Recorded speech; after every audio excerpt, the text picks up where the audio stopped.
Okay, already. This season, we're coaching someone through what so many of us go through. I'm Alison. I'm Michelle. Meet Sophie. She stayed too long, she'll break up, she'll heal, she'll date, she'll spiral. She's you, she's us. We'll walk with her and you through every phase, from heartbreak to wholeness. If you're tired of the chaos and ready to thrive in singlehood and in love, welcome to season 3.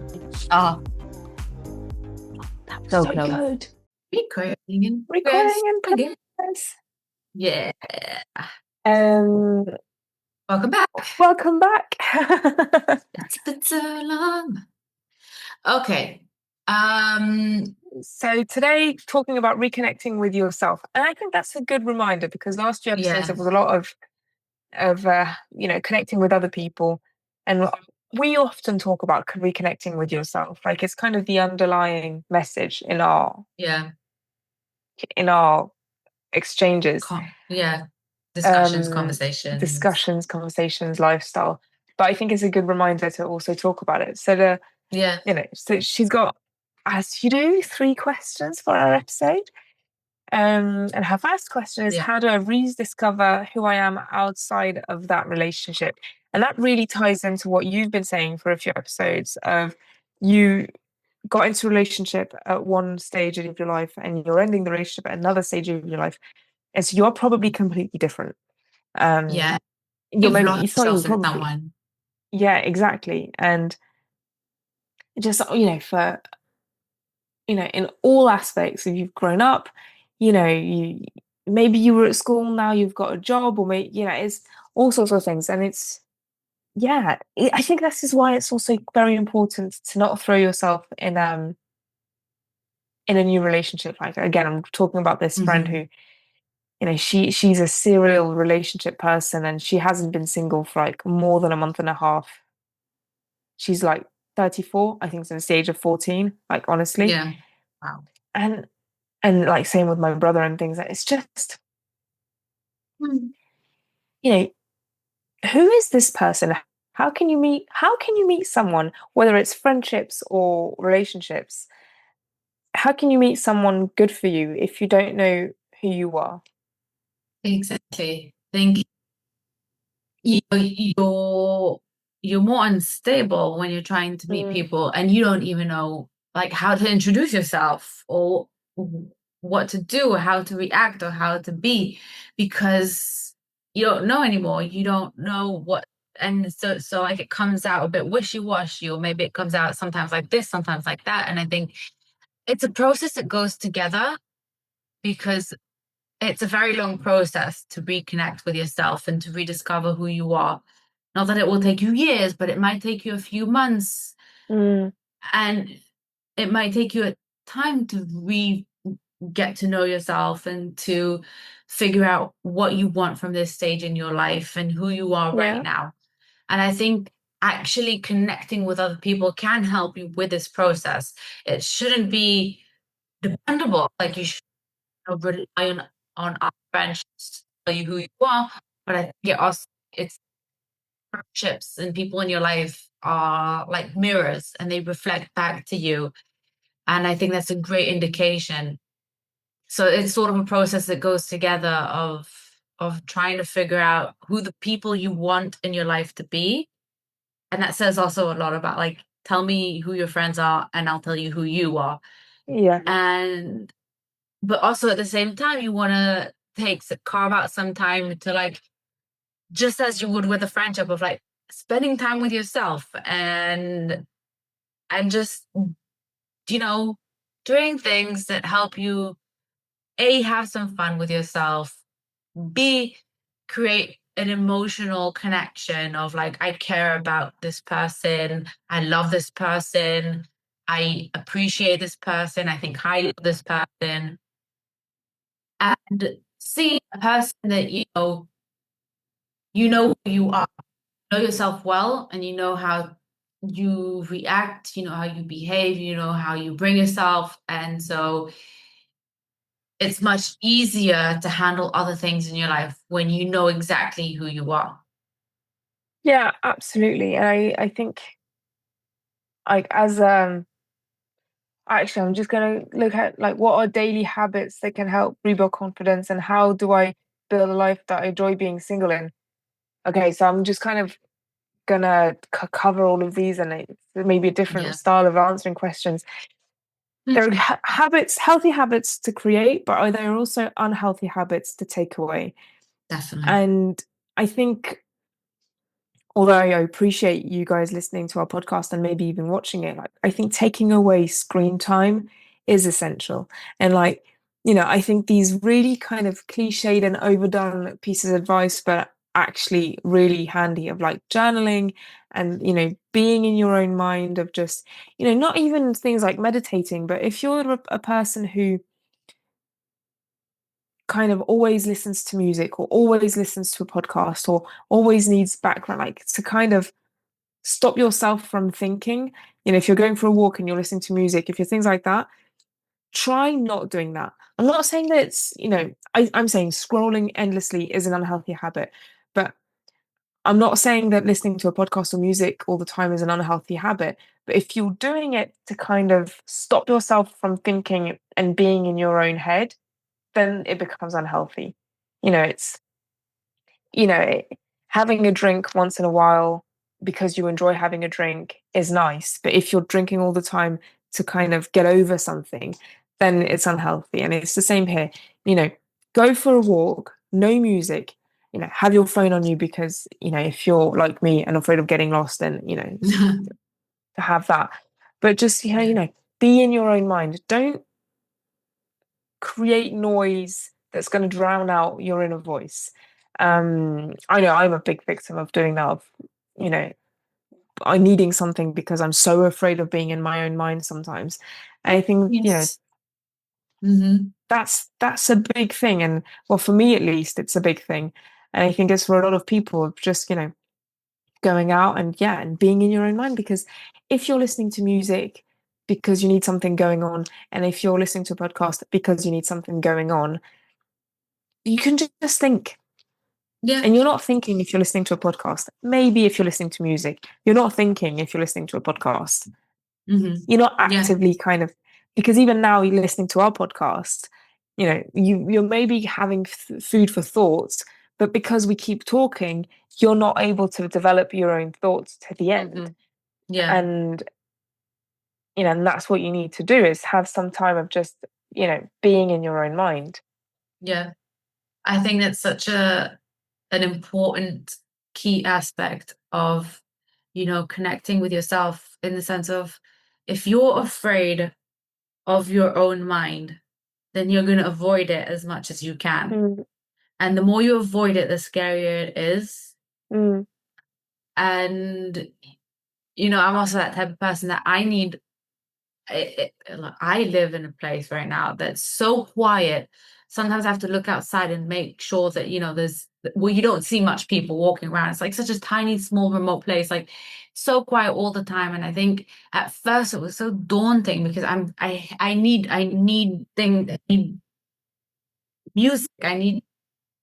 It's very hard with like the silence, but you learn how to cope with it. And it doesn't mean that you always have to just be silent and just be, with no music, no audiobooks, no podcasts, whatever it is. But it does mean that you have to learn how to be able to be in your own presence, in your own thoughts, in your own mind, and not be scared of it. Yeah. When you're too scared of it, that's harder to cope with it. It feels much harder than it actually is. And you're saying to yourself, my thoughts is not a good place to be. And that's not, yes, you might have some scary thoughts sometimes. Yes, it might bring you to some scary places. But I think when you cope with it and when you don't avoid it, it's much easier to handle. And so I think a great way to do that is to allow yourself to be there and learn through that process how you cope with it best.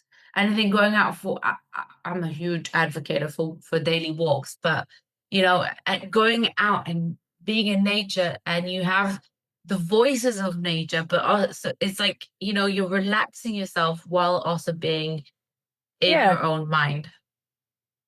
Yeah, I mean, absolutely. Yes, it is. It is one of those cliche, overdone things, but it's the truth. Like just being outside, um, listening to birds or whatever, looking at the stars, and at JT and I, every time we get back from my parents, like where we can see the stars, and getting back to the city, we can't see the stars. It's just something different about it. And Yeah. when we go to the ocean, listening to the waves and things like that, and it's just kind of you want to lose yourself in nothingness. You don't want to be drowning yourself in somethingness. Do you see? Like, Yeah. I think that needs a tagline. Like, I Yeah. think that's pretty deep. It is. But if you're just kind of over consuming, which a lot of people do in our day and age, and something that we struggle with as well. Can we want to publicize the podcast, but also you know, but take a step away and everything. It's finding a balance. But yeah, you want to, just take time for nothing, absolute nothingness. And it's not like, you never do nothing. Like even when you're sleeping, you're not doing it nothing. You're Yeah. recharging and sorting through everything and things like that. But if all of this seems scary, if going for daily hour walks and if you're, being in your own thought, if all of things, and I think, but yeah, it's, putting myself in Sophie's shoes, I'd find this terrifying. This is the first thing that I struggle with. I don't mind being single, but being with myself is something that, would scare me a lot. I think a good way to start is, saying, okay, just do it for 10 minutes. Yeah. Just do it for 10 minutes. If you're gonna, when you do your cleaning or laundry or whatever, put a timer, just do it for 10 minutes. 10 minutes is a lot. And if it is a lot, start with 5 and then build up, Yeah.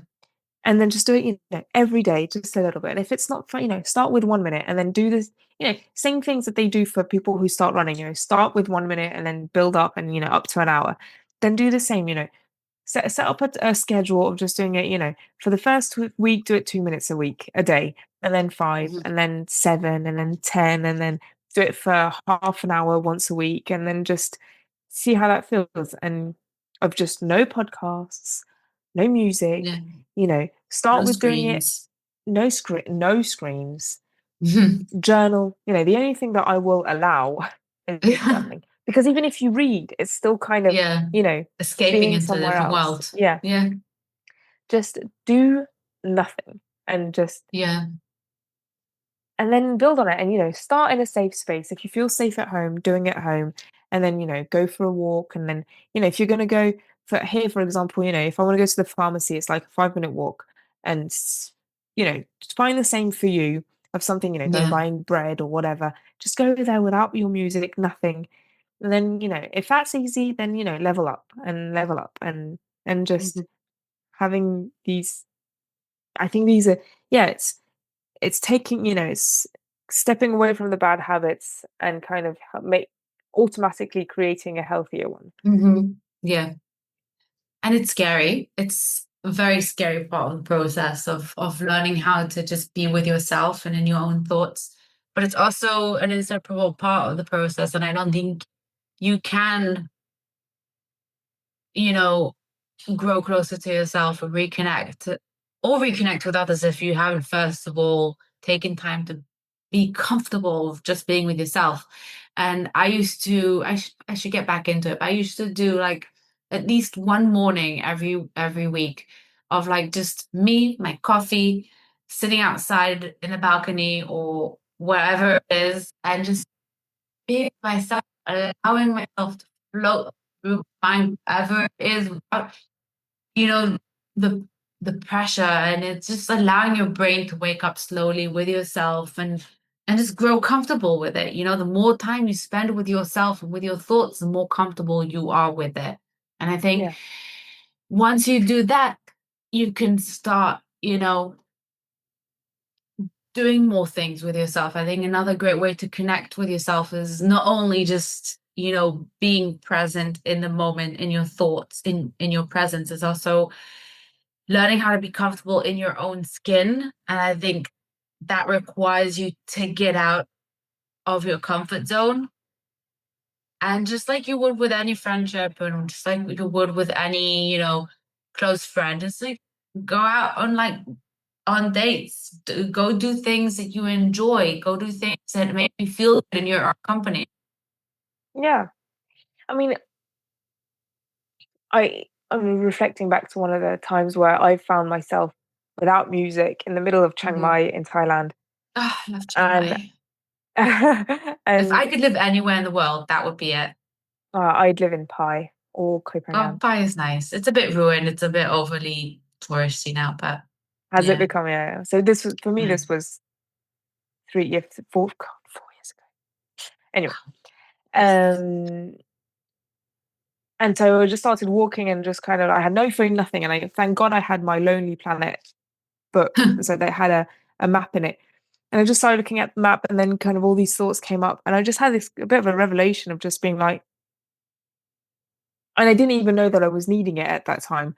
You know, I wasn't in this phase of just like I need to rediscover myself. I was just kind of walking around.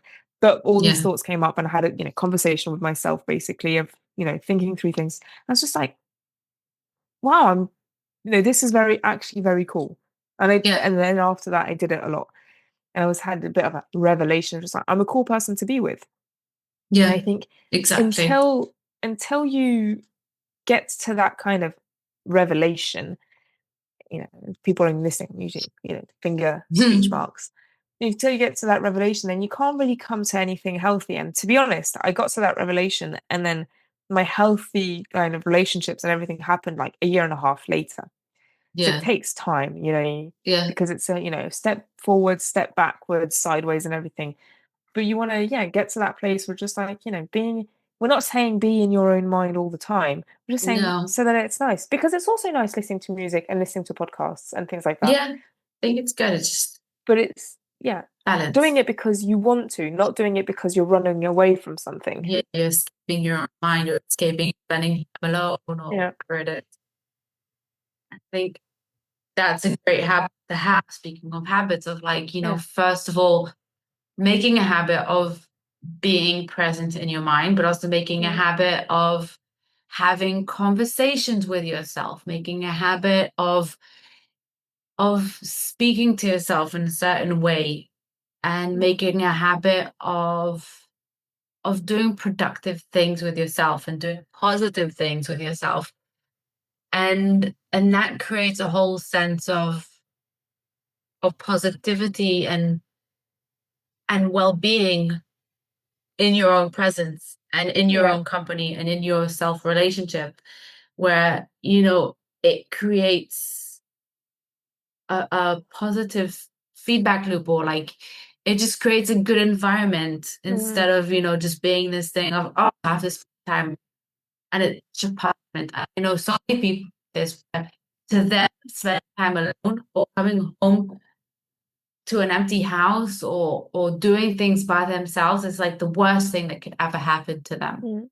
And at the end of the day, this is going to sound very harsh, but no one wants to be friends with someone who's just being friends with them just because they can't be alone, or because they feel so sorry for themselves and they just want to escape their alone time. You want someone who brings their positive self relationship into a positive mutual relationship. Yeah. And so Yeah, it's kind of like, just to address the last part of her last question, is like not just waiting for someone else. Like, with everything that you just said, if you're coming home to your house and it's the worst thing that it can happen to you, then that's, that can always be true. But it's the way that you're perceiving it. It's just like, yeah, I'm not enjoying coming home to my house in an empty house, yeah but it's just okay. For example, whenever JT's not here and we're not, he's not in the bed with me, I hate it actually, but it's okay. Like, I'm not going to be calling him and being like so desperate for it, and I don't like it, but I'm making it okay. Come home to your house. Sure, you're allowed to not to like it. We're never going to ask you to enjoy it, but make it okay. Don't make it yeah daunting. You don't like it, fine, but then it's okay. We're not asking you to eat food that you absolutely hate. We're asking you to just kind of, essentially get over it. For but tough also, love. I mean, sorry if I'm cutting you off, but like I just wanted to say that you don't know how long you're going to be single, how long you're going to be living alone. So what are you going to do? Just suffer through it for a long time? Ask yourself why you feel that way and how you can make it better. Exactly. And to the point of like, and not just waiting for someone else, you know, you and I, we both met our men in stages where we were happy being single, open to relationships, but not actively looking for it. And it's not that thing of just, oh, we met them when we least expected it. No, that's not true. What's true is that we were meeting people and it was okay if it wasn't working out, and we were okay with it not working out. It wasn't, you know, that, and it was genuine. It was this genuine thing because, you know, coming home to an empty house or doing these things on our own or being in our own minds or things like that was working fine. And so we were, you know, it was the truth that it was either we were going to meet somebody right or, you know, stay single. That was the absolute truth. And not just waiting for somebody to come along and just kind of like, it happens when you least expect it. That's not true, because if you're not expecting it, if you're not open to it, it's not going to happen. It needs to happen. It needs to be alive somewhere in your consciousness. But everything else that needs to be at the forefront is that, you know, I need to be okay with all of these things, even though, you know, kind of like, you know, with actual grief of you know, at some point, even though it still hurts, you're going to be okay with it. And, you know, same injury and things like that, you know, people who have these really big injuries and live with the pain, there's the pain and they make it work. Well, this is the same. You know, if your pain is being on your own, then I get it. It's still just, you still need to kind of find a way to make it work, because you're not going to replace anything. Yeah. That was a bit dark. Yeah, but I think it's something that you need to deal with. Like if there's a huge prominent issue in your life and you're just avoiding it, or you're just waiting for someone else to mask it, then that's going to make it worse, and that's not a good vantage point to start a healthy relationship. I think when you learn how to enjoy being by yourself, you attract so much better into your life. I think it you know, we each have like this vibration that it exudes. How would you say it? Like we just have this vibration that people can feel, emanates. Yeah. And you know, when you feel so comfortable, when you feel so good with yourself, that attracts people and that attracts good vibes. And I think it's very important, not only for yourself and to be able to be around yourself and love yourself and think highly of yourself, but also to attract those people that you want in your life, you know? Yeah. And it's just a matter of finding ways to fill your life up. If you feel like it's empty, if you feel like it's sad, if you feel like it's hard, then go out and explore, do some trial and error, go find what it is. It's not going to be easy and it's not going to happen in a day, but if you want change, you have to make change happen, you know? And to go with your Hebrew expression of the problem is in the question. Yeah. You know, what do I do if I'm feeling sad and just waiting? Then no, stop waiting and fill your life with joy. Yeah, because your singlehood shouldn't be a waiting room. And when it is, then you end up entering all the wrong relationships. So yes, thank you again, Sophie, for all these great questions. Yes. And let us know as well. Yeah. How you reconnect with yourself. Yeah. See you in the next one. Time. Bye. That's it for this episode of Pop Culture Cupid. Thanks for hanging out with us. We're glad you're here. Make sure to subscribe on Spotify, Apple Podcasts, or wherever you're listening. You can find us on Instagram, Facebook, YouTube, Reddit for more behind-the-scenes real talk. And if you want to support the show, check us out on Patreon. Until next time, be kind, be happy, be healthy, and remember, heartbreak isn't the end. It's the plot twist.